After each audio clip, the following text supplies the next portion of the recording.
We're here to record Big Talk by Shelley Washington.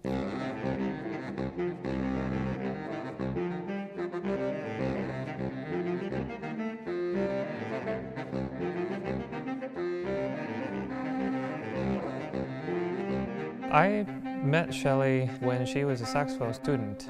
I taught Shelley saxophone for 3 semesters. Now she's become a successful composer in the New York area.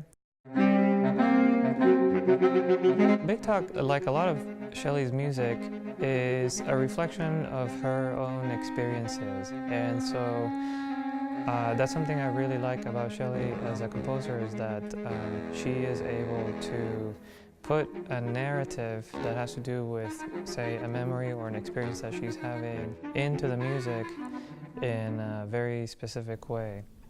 The piece itself has a very groovy set of patterns that surface from time to time, and they alternate with one another.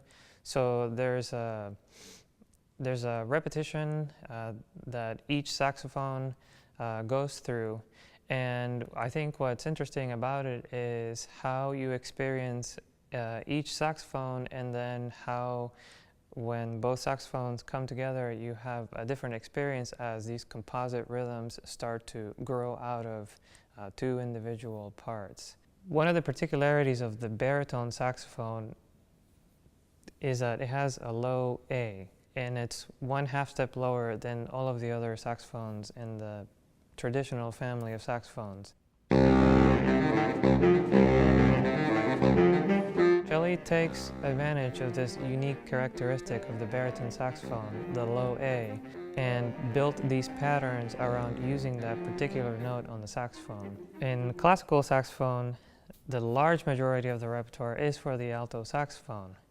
And so I think Big Talk is a great addition to the baritone saxophone repertoire, because it is written with the baritone saxophone in mind. It can only be played by baritone saxophones. And so I think that makes it all the more important, and hopefully a really strong addition to the bari sax repertoire. To have the opportunity to actually work with a composer who is also a saxophonist really just takes that to a whole other level. Sometimes when you get music by composers, you are basically just translating what you think they're trying to say. Whereas with Shelley, I have the opportunity to ask her directly and interact with her in that way. I think you get to know her very intimately by learning this piece, because she's very connected to it as a saxophonist and as a composer.